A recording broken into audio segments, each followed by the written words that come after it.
آج سے تقریباً 100 سال کے بعد، یعنی کہ آج 2023 چل رہا ہے، 100 سال کے بعد 2123 کے اندر ہم میں سے شاید کوئی بھی اس دنیا میں زندہ نہ ہو۔ ہم اپنے رشتہ داروں، دوست احباب سمیت قبر میں ہوں گے۔ ہماری زمینیں جو ہیں وہ بانٹ کر تقسیم کر لی گئی ہوں گی۔ ہماری جائیدادوں میں کوئی اور رہ رہا ہوگا۔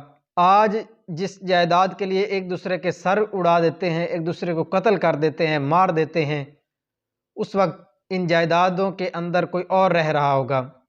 ہماری زمینیں کسی اور کی ملکیت ہو چکی ہوں گی۔ ہمارے بینک بیلنس پتہ نہیں کس کے پاس ہوں گے۔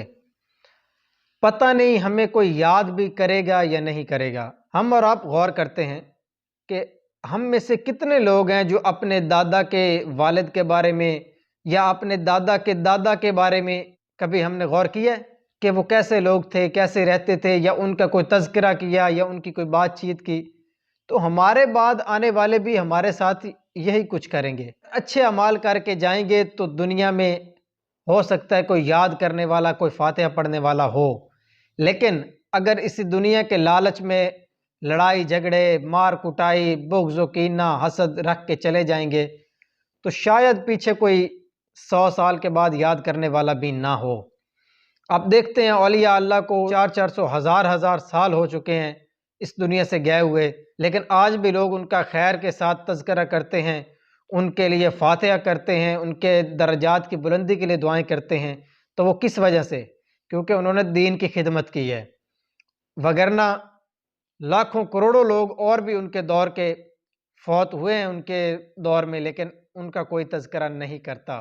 آج ہمارے پاس موقع ہے اللہ تبارک و تعالیٰ کی بارگاہ میں توبہ رجوع لائیں، کیونکہ جب قبر میں پہنچ چکے ہوں گے پھر خواہش کریں گے کہ ایک موقع اور مل جائے تو ہم جا کر نیک اعمال کریں گے، لیکن اس وقت بہت دیر ہو چکی ہوگی، موقع نہیں ملے گا۔ سمجھیں آج ہمیں دوبارہ موقع ملا ہے، اس کو غنیمت جانتے ہوئے نیک اعمال کی طرف رجوع لائیں، وگرنہ فاتحہ پڑھنا تو دور کی بات، لوگ آپ کا ذکر ہی بھول جائیں گے، آپ کا نام ہی بھول جائیں گے۔ ہم سے پہلے لاکھوں کروڑوں اربوں لوگ گزر چکے ہیں، ہم کتنوں کو یاد کرتے ہیں؟ تو یہی کچھ ہمارے بعد آنے والے ہمارے ساتھ بھی کریں گے۔ نام اسی کا باقی رہے گا جو اللہ رسول کے فرامین کے مطابق زندگی گزار کر جائے گا، ان کے فرامین پر عمل کرے گا، لوگ اسی کے لیے فاتحہ پڑھیں گے، اسی کا ہی نام باقی رہے گا۔ اللہ پاک ہمیں اپنی بارگاہ میں سچی توبہ کرنے کی توفیق عطا فرمائے اور نیک اعمال کرنے کی توفیق عطا فرمائے۔